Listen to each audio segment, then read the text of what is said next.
Mrs. Lillian for a long time. Actually, was in the early stages of my marketing career when blogging was really like this phenomenon.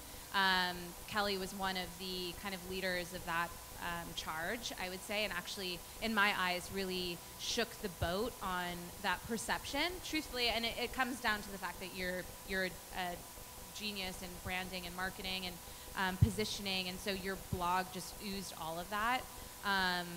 And additionally, you got book deals, and it was like really at this time when that was like kind of this crazy, interesting shift in the way that marketing was being done, and the way that everyday women were becoming celebrities and kind of taking these huge licensing deals and these huge opportunities from that. So, I mean, I could talk to Kelly just about how she monetized herself for hours, and we will kind of touch on that, but ultimately, I just want to have a couple of like quick questions, and we really kind of want to open this up to you guys, kind of like the last panel. I think it's really about what your questions are and how we can help impact your business. But truly, monetizing a brand starts with having a brand, and a brand comes from branding, identity, packaging, if you are something that requires packaging, or kind of branding, identity for your own. How did you come into doing what you do? Crazy business. So I went to school for graphic design when I lived in Hawaii. I did everything backwards. I didn't follow the rules. And I ended up going and getting my degree after I got married, and I graduated 5 months pregnant with my first son that I was not expecting because I was only married a year. So I had a baby and had a business, or not, I'm sorry, not a business, but a degree, and I was not ready to let that go because I fought tooth and nail to get that. It was more of graphic design boot camp, and so I'm so grateful that I had that experience because it really did bring my level of just expectations and my just my strategies. Everything that I do is held to a very high standard, and that was taught to me at school. But I went to a community college. How do you know? I did not go to a prestigious art school.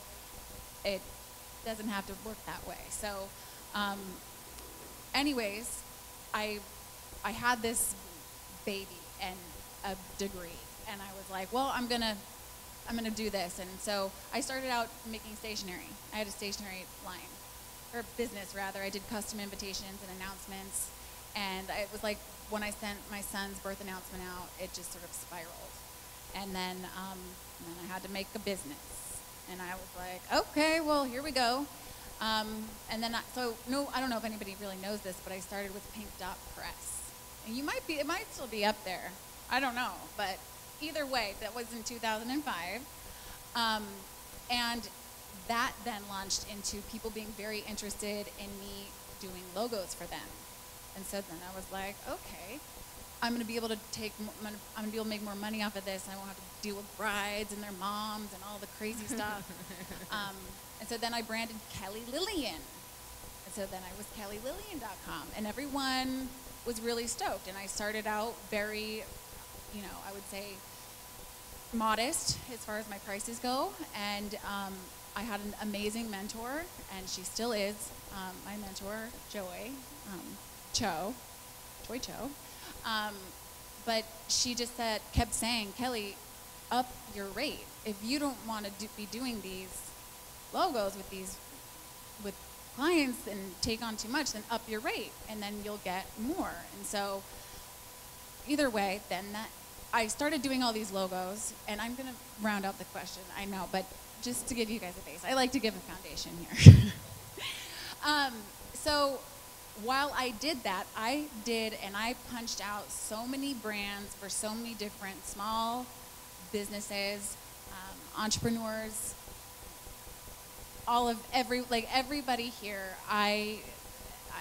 That's what I did, and I loved it. But there was an element at the end of the day where I looked online at my visual presence. I looked at Pink Dot Press, and I looked at Kelly Lillian, and I kind of took a step back, and I said, wow, this is how I'm being presented. This is my visual presence. But none of these were for me. want that to be extra Merlot-y. I didn't want to make that purple. She did, and she's the client, so she got it. Client's always right.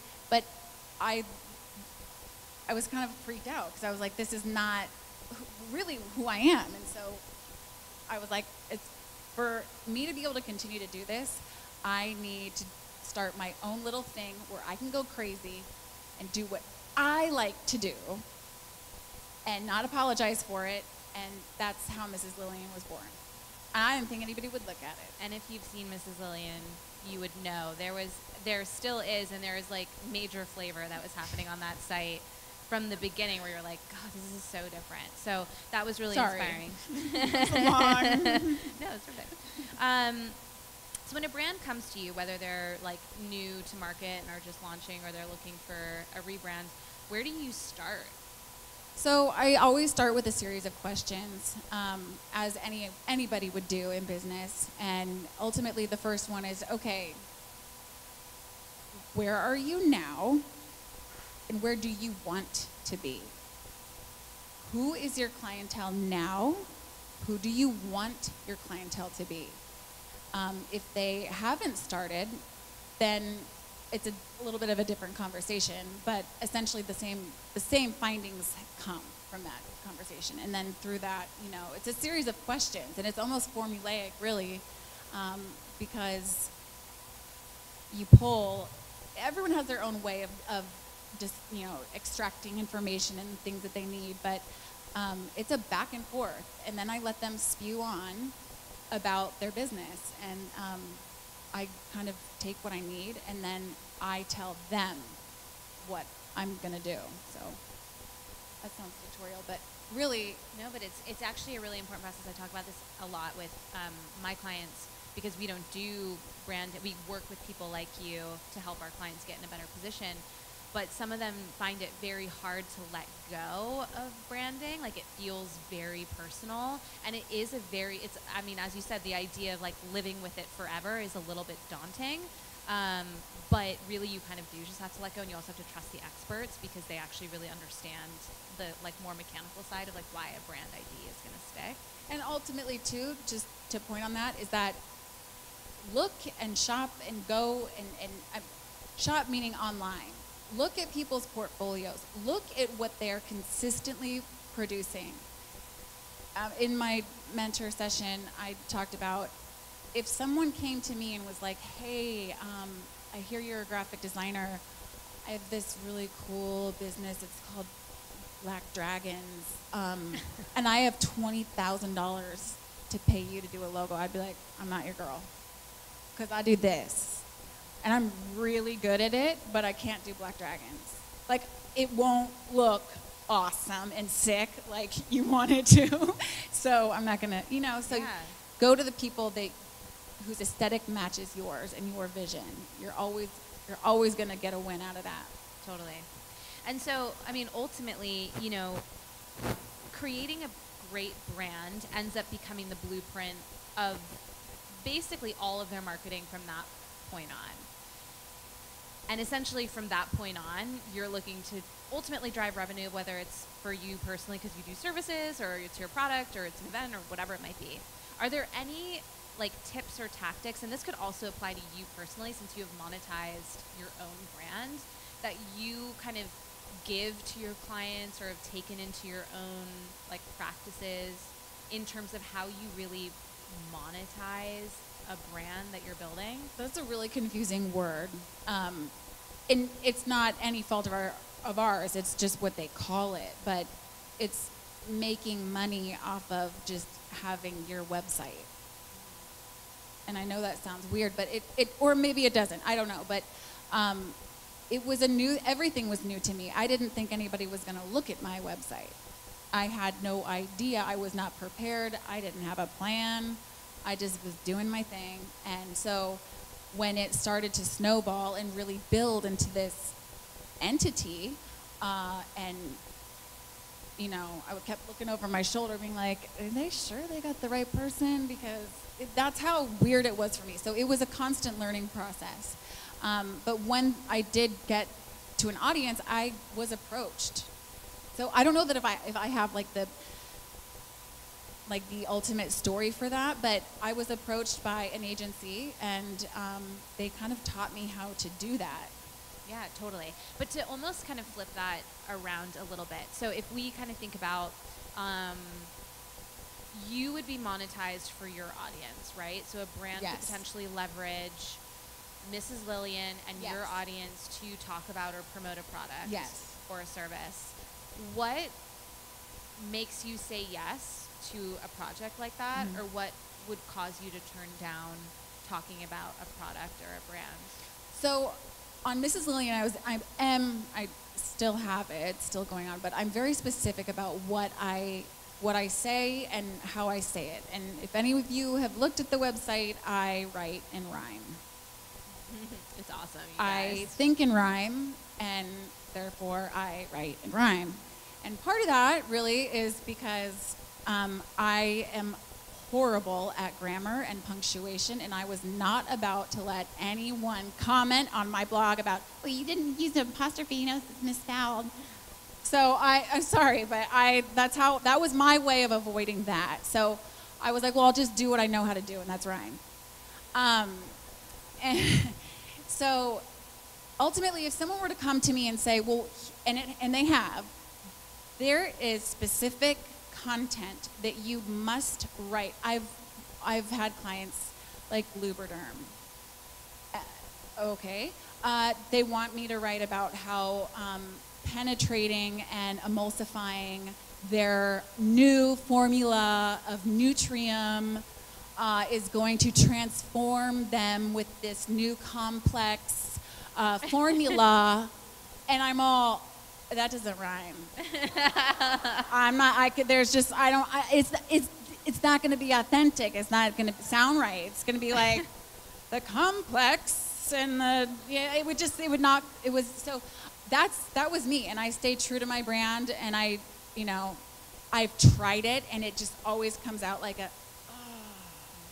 let's get tomorrow, post it up quick, because that's, Yeah. So for me, it has to fit with my aesthetic, and I stay true to that. And I encourage everyone here who has their own brand or anything, stay true to it, because when you deviate, and it's great to experiment, of course, but when you deviate, you lose a little bit of your own niche, and your niche is so important. Your voice is so important. Your POV, your point of view, is so important. And I think that's what gets you a very captivated audience and a very specialized audience, that when they trust you, you have to be able to sell something to them that they know you feel good about. So that would be another thing. Yeah. That I wouldn't be able to write about something that I really didn't believe in, and for money. Yeah. So, Totally. no. So, okay, so if we go back to the branding piece, and I feel like this is probably a challenge for a lot of people who do what you do, where sometimes you invest your time into helping a company position itself in the best way through their identity, through their positioning, through their packaging, whatever it might be. But then the marketing reins are they go off on their own tangent. And sometimes what's created, let's just use like social media content for an example, could be completely off from the brand identity that you kind of formulated. Is there any kind of suggestions or recommendations as to how someone could take what's kind of created at that identity stage, or that packaging stage, and infuse that through their marketing? Like, I think about emails, right? Like, email marketing is massive.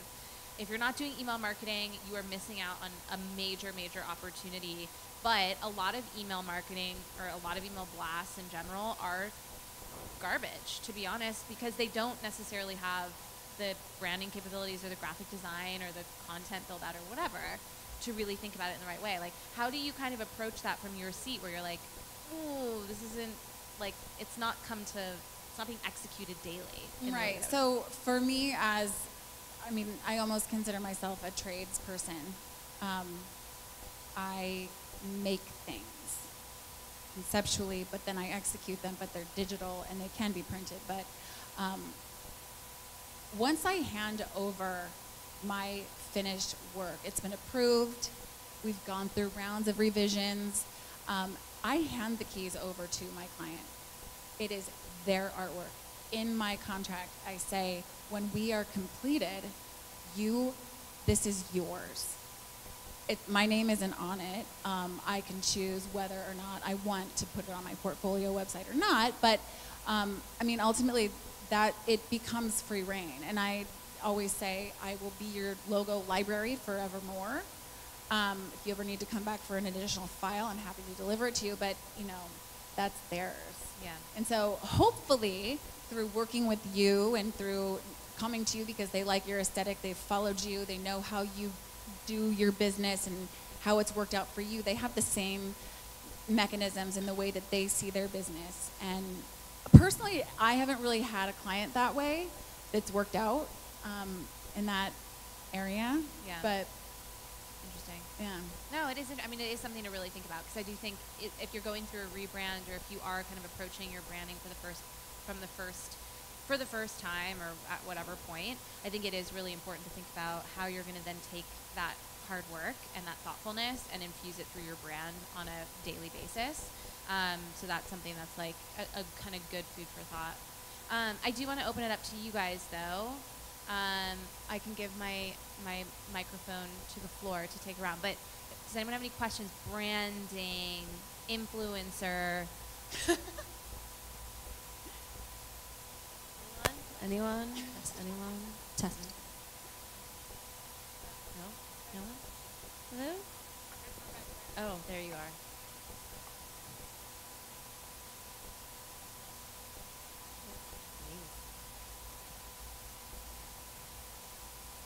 The influencer part of that's intriguing. How did that all happen? How did that come about? Again, I planned nothing. I never go into anything with a big plan because I feel like it's limiting. So when I started Mrs. Lillian, I had no idea what I was doing. I didn't think that anyone was going to read it. So I just did it for myself to keep myself happy and sane. And then I started getting emails from people that I was fans of. One of them happens to be Jonathan Adler. I don't know if you guys are familiar with him, but he's a lifestyle brand. He's a potter. You wouldn't necessarily know that, but that's his main shtick. But he has a whole lifestyle brand, and I was obsessed with him. I love his outlook and his vibrancy, and he's totally tongue-in-cheek and very cheeky. You know what I'm talking about? So I'm really drawn to that, and I like how his personality comes out in his work. So I would use a lot of his products in my own, blog posts and stuff like that. And I'll never forget, I started my blog on October 9th in 2009. And that January, I came home from having dinner with my husband and checked my email. And I sat down and I pushed back and I told my husband, oh my God, I think I'm gonna throw up. And he was like, what's wrong? Here it was, hi, Mrs. Lillian, from Jonathan Adler, his personal email address. And he said, Mrs. Lillian, thank you for making my shit look so rad. You are so good at what you do. Keep it up. I love you. XOXOJA. And I was like,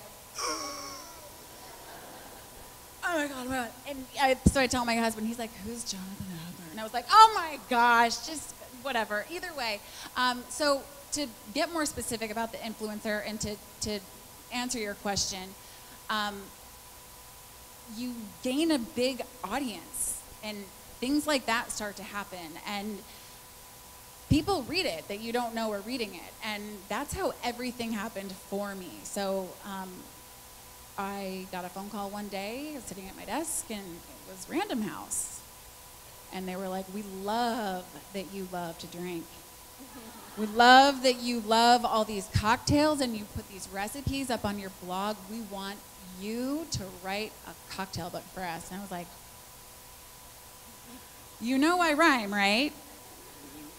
I like pictures. I'm more of like a I like adult, like picture books, like kid books, essentially, you know, but they were like, either way, I could go off on a tangent with that, but things like that began to happen. And then you become what people label you as, which is really weird, an influencer, a taste maker. I didn't know what that was. And all of a sudden I was like, oh, we want to interview you for our magazine, and it's going to be Mrs. Lillian, the tastemaker. We want to know your 10 entertaining tips. And I'm all thinking to myself, I'm a graphic designer. I'd be like, you sure you got the right person? I mean, I'll give it to you, but all right. So then you have to kind of fill those shoes, and you have to, and you know, you have to give them what they want. And then it's fun. And then, you know, for me, I am Mrs. Lillian. I'm married, and my last name is Lillian. And a lot of times people think that I'm Lillian, but I'm not. I'm Kelly Lillian, but I am Mrs. Lillian. However, it's like a lot of times people think that I'm not, I'm like an entity in the sky. But anyways. I think something really, well, no, I think something really interesting from that's like good to think about. I don't know how many people in the room are interested in becoming influential in some way, shape, or form. But from the brand side, I remember when your whole Jonathan Adler, I remember like a dinner you did in New York. I used to follow all this stuff, but fangirl. But I think that what's really interesting there is one, it was a really authentic partnership. So I definitely think it's like, not that you can go out there seeking for people talking about your brand or talking about your product, because that's not always going to be the case. But that was something that was really authentic and was a really great brand fit. And I think from a brand standpoint, you should do your due diligence if you are planning to reach out to influencers of any, you know, size of audience. You really do need to know that they like to post and share the kinds of things that you create. Some people have more of an advantage than others. Like, yeah, lots of girls like to wear jewelry, so you've got like a much wider category to talk about. But another person that was in my mentoring program or session had like ice pops. And so you really want to be thoughtful. Like someone like a Joy Cho, Oh Joy, depending on what the ice pops are like, she could be really into that. She's got 2 girls and she's fun and playful, whatever. So it's really like finding the right influential audience. Don't get distracted by numbers. There are people with really large audiences that are going to cost you a lot of money and might not give you much ROI, and there's a lot of people with smaller audiences. So just do your research. Any other questions before we wrap up? Yes, we have one question over there. And then Stacy, we have to wrap up. What do you? We're getting the... So my question here is actually for a product brand who wants to reach out to influencers. Do you have any recommendations on how best to ask? Yes, I do. Make sure, you know what their name is. Hi, Lillian. Never, ever say, "Dear blogger." Delete. Because it would be offensive to anybody. Dear you. I love what you do. And so know who you're talking to. Point out specific things that you've really enjoyed that they've done. And just speak to an idea that you have and that you would love to either schedule a phone call or, get just some kind of feedback on, I'd really love to work with you. This is my line. I think it would be such a great fit for the types of stories that you do sometimes. And I have a great idea, and I'm coming out with a new line or a new something, and I would love for you to be the first one to showcase it. That's kind of the ultimate, And then usually, I've had people do that with me and, gone just straight to me, and I've been thrilled and totally worked with them, and that's my choice. And it, sometimes it has to go through an agency and whatever, but we pick and choose if we like, and if you strike a chord and you have a really great back and forth with them. I think that that's really helpful. Just be personable and Do your research. yeah. And, do your one, research. on top of that, best way to contact you, would it be through the contact page on your website or via PM on Instagram, or is there a way that's more preferable? We're You're more likely to so open it? incredibly like accessible, which is crazy. And there's a lot of different ways.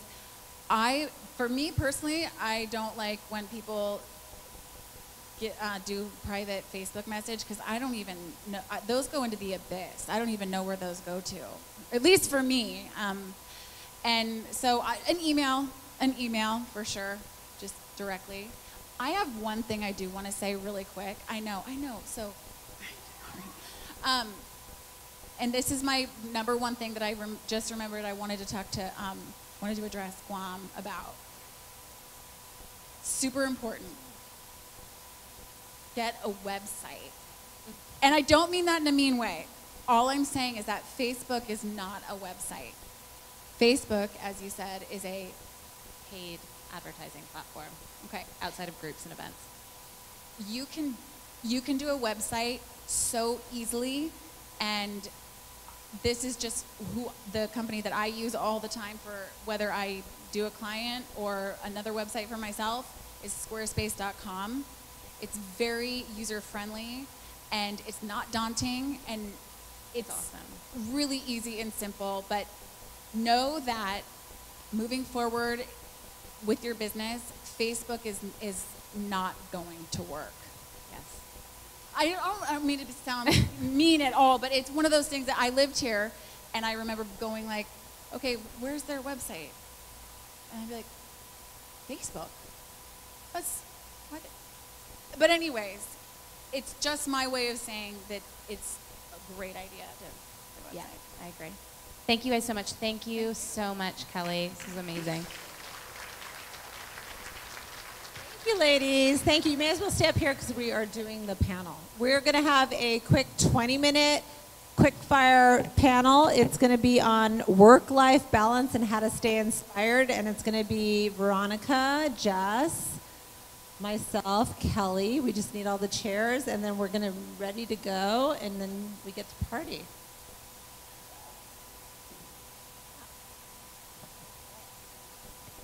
So happy you get to sit next to me so I could reel you in. I said, I'm so happy you get to sit next to me so I could reel you in. And I just wanted to say thank you to Dusit Thani Guam for sponsoring that last session and for allowing us to take over this home and make Dusit our home. I am so honored that you trusted my crazy cuckoo bananas idea and allowed us to really do what we do in here. And so I just want to say thank you. Okay, we need one more. Yeah, that's fine. I can move one down. Here. Oh, is that it? Wait, where's Chelsea? Chelsea, get up here.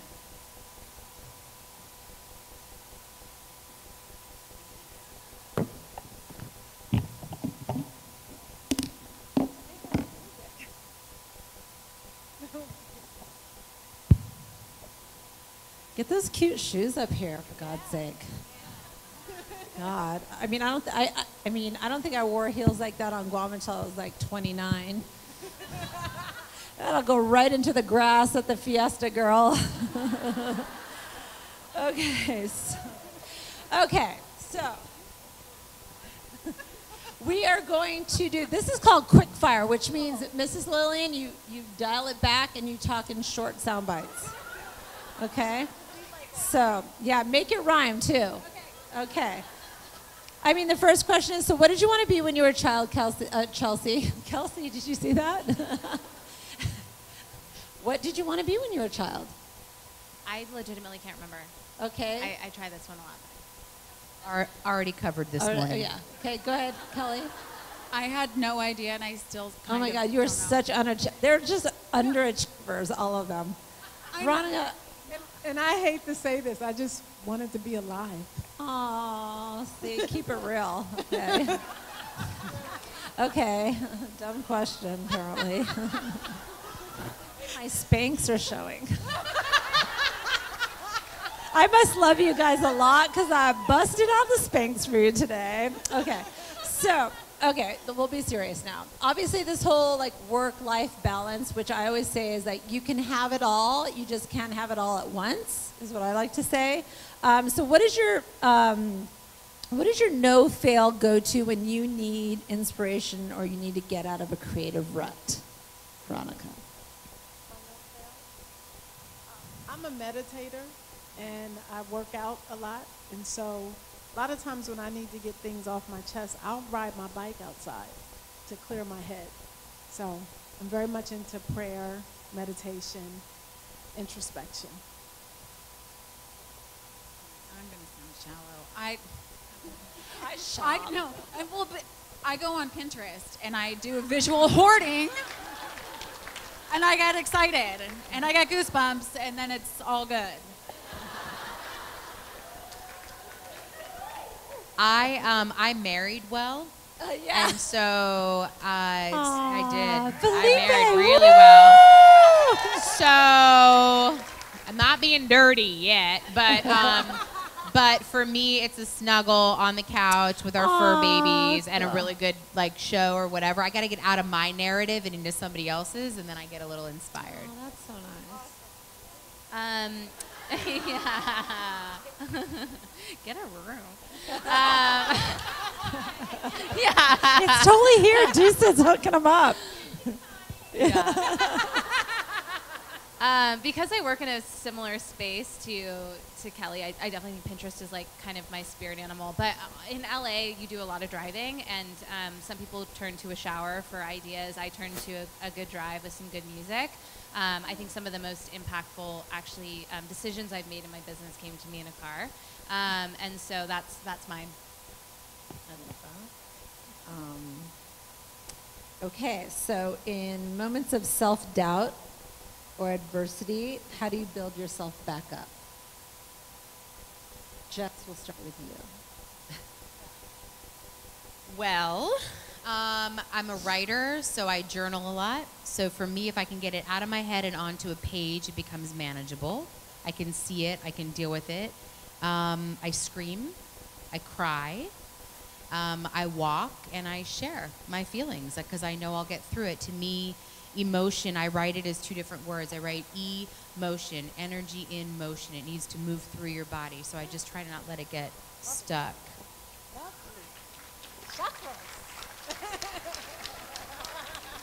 Which way we going? Which way we going? Okay, Kelly. Well, Kelly, let's. I'll keep it short. For me, it is hard. Being a creative person, finding yourself in a creative rut is kind of like your worst enemy ever.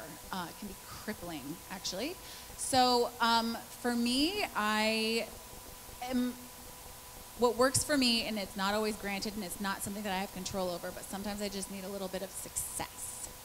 That can be, I accomplished something really rad today. And all of a sudden, the weight of the world got a little bit lighter. And tomorrow, I'm going to knock it out of the park. But I believe everybody truly needs a little bit of success. Or it's like as a kick in the butt to buck up and move forward. Yeah, for me, when I have moments of self-doubt and need to build myself up or even just get stuck, I find that I have to just like shut it down. Like I have to put my phone down. I have to not pay attention to what's going on in the outside world. Sometimes that even means just like in the middle of the day. I mean, thankfully I work for myself. I'll just be like, I need to go to the movies and just get out of my head and just, kind of quiet myself in a different way. But I think like my most favorite way that I've, realized, and I've been very fortunate, is I just hang out with my son. I hang out with my 5-year-old because he reminds me that even if I'm having a crappy day or a client was not super stoked or it just wasn't a good day, that at the end of the day, even if I'm didn't have success in some way professionally today, I know that the minute I walk in the door, there's this like happy person who just thinks I'm like the moon and the stars and the sun, and he just wants to be like, hey, Mom, you want to go out, put our boots on and go outside and be pirates? And I'm like, obviously. So it's just, I mean, you snap right out of it, and there's this thing that I always keep in my head is like, just stay present. Like, there's an email I'm sure that's coming in that needs, or somebody like Mrs. Lillian posted some amazing thing that I should be looking at, but it's like I just tell myself, for the next hour, just be 100% present in this moment in his life, because I'm never going to regret that, and that's never like a bad moment. How about you, Chelsea? I think that I can't think of like specific, but I think that transparency really helps with self-doubt. I don't actually feel like I feel self-doubt a lot, and I think that what I could equate that maybe somewhat to is that I'm very transparent with my team. I'm very transparent with my husband. It's always a really open conversation. Even when there's like big business decisions to be made, there's people on my team that I can talk to about it. So I think that is something that helps me, is like I just try not to bottle too much in or like hold too much just like on my own decision making. I guess that's what I would. It's tough. It's a tough question. I think for me, I just have compassion for myself, and I know we're all trying to do great things in life, and we're good people. I mean, I mess up sometimes, I doubt myself sometimes, but overall, I know that I'm a fighter and that I try to help people. And so just having a little bit of compassion for me, my life, and where we've all been, our journey, it helps me say, hey, you're doing the best that you can. And then sometimes I just help somebody, even if it's giving someone gas money, it takes me out of myself, and it helps me. That really helps. I do that a lot too. How about name a fear or professional challenge that keeps you up at night?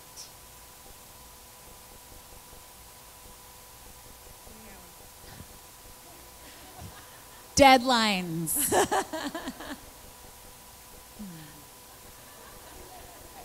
I do a dance, and it's called the procrastination boogie. But that's when I do my best work, is when the heat is on. But deadlines are my nightmare. Mm-hmm. And they keep me up at night. Jess? You know what? Managing people is really challenging. I've got a business that's tripled in size in the last 3 years. And while that sounds amazing, a true challenge is that I'm not an inherently very good manager of people. I have to learn that skill as a CEO. It's not what I thrive in doing.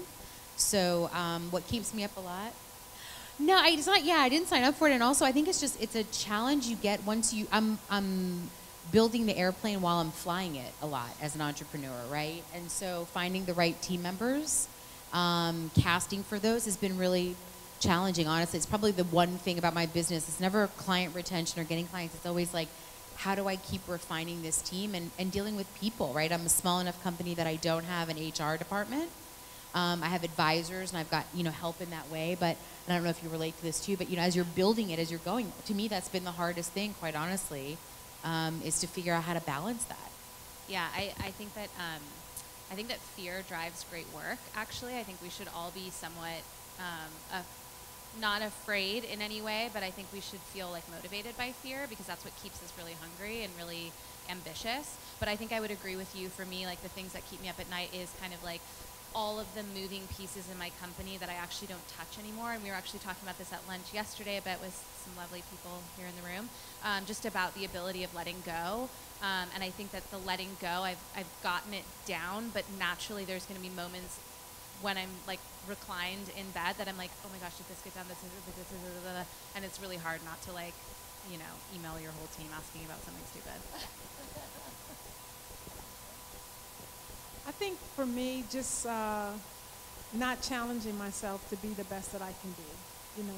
I think the greatest fear that I have is not really giving myself a chance to be the best and meeting that person and staying with that person, and so a lot of the fears I have is, if I die, did I do all that I can do?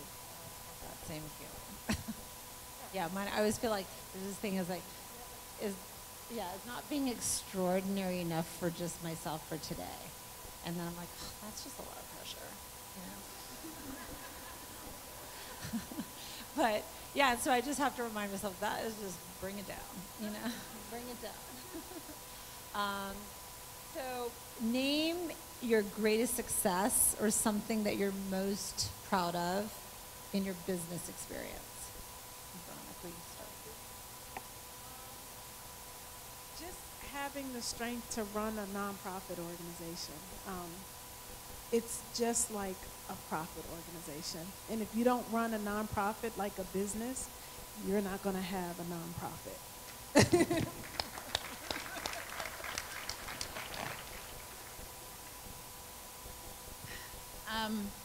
I did not plan what would happen to my career, like I continually say, but I did have I've had many Cinderella moments, and I know that they are probably going to remain memories, and I'm fine with that.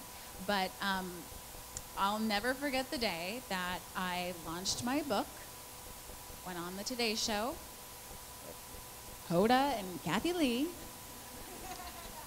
And afterward, my mother-in-law all these people were on set. Vanilla Ice was in the green room with me. And then afterwards, I went out to lunch with my publishers and my mother-in-law. And after that, I went and got changed into another outfit and went and had a book signing at Jonathan Adler. It was like at that point, I could probably die. You know, like that. So, and we're so lucky, everyone, if you get that moment, it's great. So for me, there are 3 highlights. I think I talked about 2 this morning. In 2006, I had the opportunity to change the conversation around beauty by launching the campaign for Real Beauty with Dove. 2016, I had the chance to change the conversation around toys and gender stereotypes and helping Barbie change its body. And then the last 6 years, I've had the privilege of working with the Obama administration, with the First Lady and the White House Council for Women and Girls, working on gender stereotypes. And I won't be back at the White House anytime soon. But it was a hell of a ride while it lasted. Resist. Woo! Oh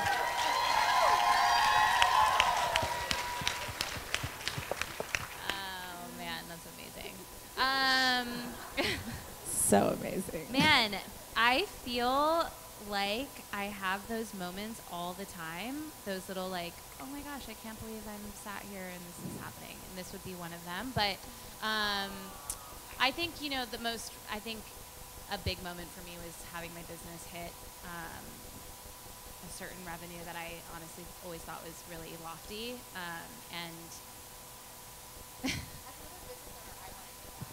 Do you mind? No, I asked her to share the revenue. I wanted to know what number she hit. Share the revenue. Everyone wants to, well, we're a small team. We're a small company, but last year we closed out the year at $3 million in revenue, which was really big. That's amazing. Thank you. I think it's important to hear that. It's incredible. That's how we do it, people.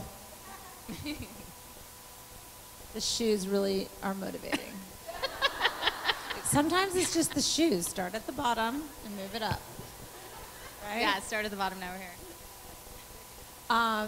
So one of the things that, obviously. Yeah, thanks. I wish I was in her shoes. We're the opposite end. You want to be in these shoes now. I do. Yeah. One of the things that in my business I feel the most proud of is that I've been able to mentor so many young women who walk in and, they are, kind of like in college and, oh my God, I want to do this internship. And it's just really nice because I feel like we work together to figure out like their path and navigate what they want to do or what they don't want to do. Sometimes I say, girl, I don't think you're really into PR. And I think that really what you want to do is you want to be a production assistant on a film set. Let me call 5 people who you can totally get a job with today. So I love, I always say, that I'm a black belt in connecting the dots. I think that comes from, growing up on Guam. It's oh, you need what? Oh, I got you. So I feel like I just do that in my life. And that's my business. That's honestly my business. My business is relationships And so with being able to mentor and inspire young women, and I mean, a perfect example is that Kelsey, who you all probably know by now, was my intern. You know, she went to FITM, she went to the Fashion Institute of Design and Merchandising and walked in and applied for an internship with me. I mean, she was awesome, obviously, like hired her. But I ended up hiring her and she worked with me for like 3 or 4 years. And I keep all these relationships with all the girls. I mean, I would say 99.9% of the girls who leave the Bungalow PR stay at the Bungalow PR like in spirit, because they call me like, oh my God, I just got engaged, or I don't know if I should apply for this job or this job. And I mean, they call me, and it's such a like rewarding experience, because I'm like, you still want to talk to me? That's so great. And they ask me for business advice or financial advice, whatever. And so it's just a really, really beautiful full circle relationship that keeps on giving back to me. So I just wanted to know, like, do you have a mentor? Have you had a mentor who really helped guide or inspire you? And how do you, for anyone out there who doesn't have a mentor or wants to mentor, how do you suggest maybe making that happen? I would love to answer that I would love for you first, to do because that. I will be totally honest. I don't have a mentor, and I actually really struggle with understanding what a mentor is.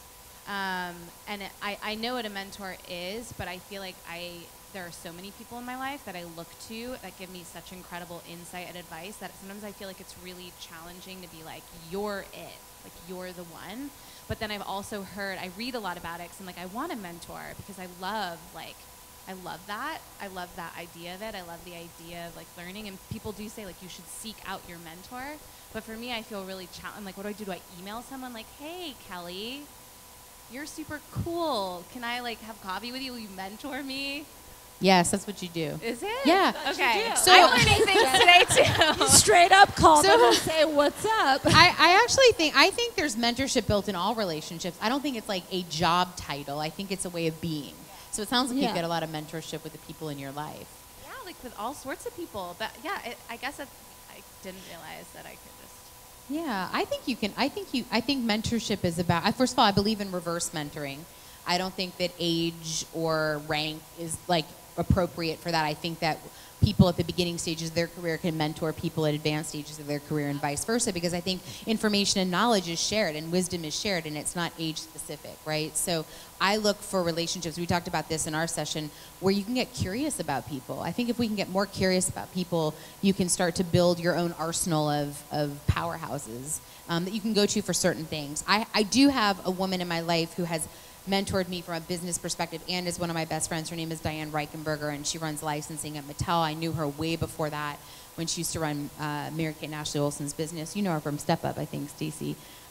What I love about Diane, and she would call herself she's an amazing former CEO, businesswoman. She's incredible. However, she loves, like Stacey loves mentoring women of all ages and all spaces in life, and she makes it a part of her passion and purpose to seek out people who need help. And I learned the best phrase from her that I use in business and in personal life, which is, what can I do to support you? I ask that in business meetings. I ask that personally. I've asked that to people today. How can I be of service? What can I do to support you? It unlocks people to share and to be shared with, and it's just a great way to engage in a relationship. And I watch her do it, and it's brilliant. So she's mentored me, and I watch her mentor other people, and I follow suit in that way. Yeah, so my mentor is a very special person in my life. She is someone who I looked up to. She is my age, and we met online. It's always an awkward conversation. People are like, oh, how'd you guys meet? And we're like, online. But her name is Joy Cho, and she is one ambitious, really, she said it. But she has done an amazing job, and it's if I have a panic moment, or maybe it's not even a panic moment, but a moment where I'm like, what would Joy do? That's when you're thinking of who is my mentor, you go, what would Joy do? Everyone has a Joy. Everyone in their life has someone, and you might not know it now, or you might not be But in the middle of the night, you're like, oh my God, what would Joy do? And you know who your Joy is, but Joy is mine. Joy is ojoy.com. If you go on Instagram, she's ojoy, and she has like a big partnership with Target, and she's really inspiring and creative. She always has the best advice. It's like she knows exactly what to say. Oh well, that's an easy quick. This, and this, and I'll be like, thanks. Okay, bye. That in your back pocket. I think mentorship happens every day, really. I mean, I have a lot of people I can talk to, but this is mentorship to me. Listening to you guys, you're mentoring me. I'm not taking you home with me. But at the end of the day, I think, it really takes a village to get to the next level. And I think I have many mentors. And,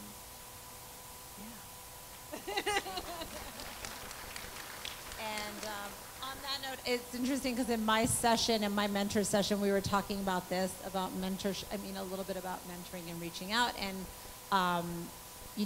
our partners for this event, Guam Women's Chamber of Commerce, one of the things that I know that I gain so much, kind of collaborative mentorship can happen, like you said, on a different level, is that, when women collaborate and connect with other women, automatically the magic happens, because if you join a network like this, you have to think of it as, I've got the Marine Corps built in to my people now.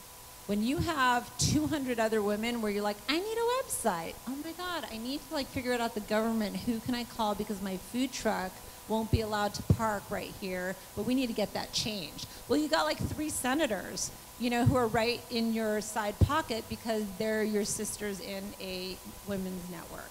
So for those of you, I'm going to be a publicist right now, but for those of you who aren't, part of the Women's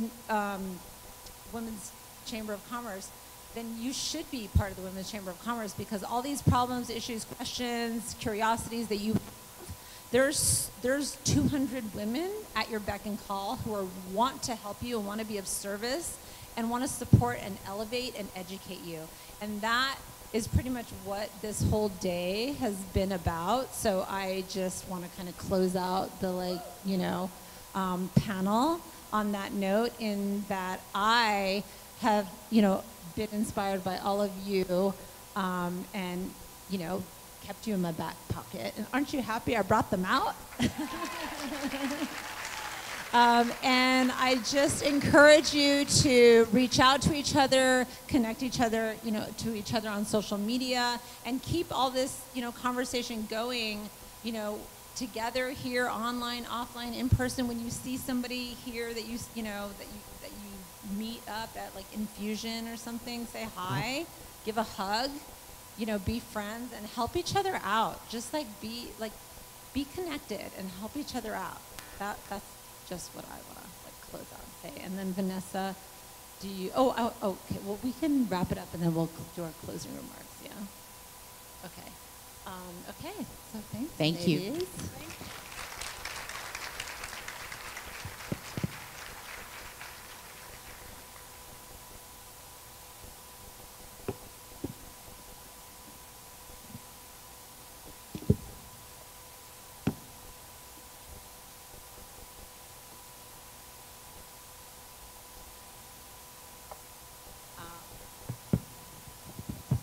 Okay, so, wow, that was just a whole thing. This has been an incredible day.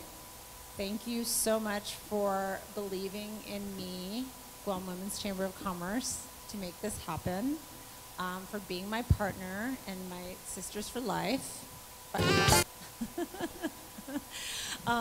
Yeah, Pico wants to go get tattoos tonight, so if you want to, get in line. But no, honestly, this has been a dream. This has been a vision that has been in my head, like I told you earlier in the day, and I'm just so honored to have been able to execute it with such a high caliber group of women. My speakers, my friends, my sisters, and of course all of you who took the time, because I know on Guam this is a really long day, that it's a Friday, And I know you have babies and husbands and families to get home to, so I feel honored that you actually stuck around. I thought for sure that half the room would just be gone. So that's a testament to you, women, my friends, my girls. So thank you. And again, I'm going to let Vanessa do a lot of thanking for all the sponsors. But there's one thing we're going to close with is, I can't speak, sorry, I'm like on 3 hours of sleep. Your badges today, I want you to take them off. And if you look on the back, it says dream big. So what I would like you to do is there's a Sharpie underneath the leaf of your table. And I want you to share the Sharpie and pass it around and write down what you'd like to manifest after what you've heard today, so that you can keep it and look at it and keep reminding yourself about this day and what you felt and what you want to take away from this day. And I hope that this day was as special for you as it was for me. And I'm so excited that we actually just got through this event and the sign didn't fall. Yay! That sign was hung at like 2 in the morning and it's barely hanging on a string. Now I can tell you that. Okay, Vanessa.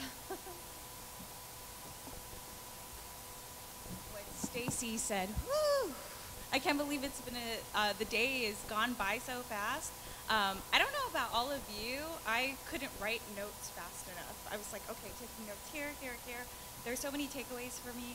I hope, and that is our hope, that it was the same for all of you, that we provided, and being the conduit for High Tide, that we gave you something to take away, that you actually have stuff that you can go and implement for your businesses, for your companies. I just want to thank our sponsors again. If I think the quality of today's presentation speaks for itself. It's very valuable. And the ticket cost couldn't have covered it. There was thanks to the generous contributions from our sponsors, the Dusit Thani, thank you again for having us and hosting us. GMI, Jones and Guerrero, SBDC, United. There's so many more sponsors. If I could just read through some of them: Bank of Guam, Guam Visitors Bureau, SPPC, Coast 360, Stay Well, KUAM, Trivision, Calypso, PDN, and much, much more. This is all because our community rallied and they saw that there was purpose and value in elevating our women in business here on Guam. And I just want to thank them again, because it wouldn't have been possible without everybody. It takes the whole island, and the island really stepped up and came together. So just thank you again to all of you.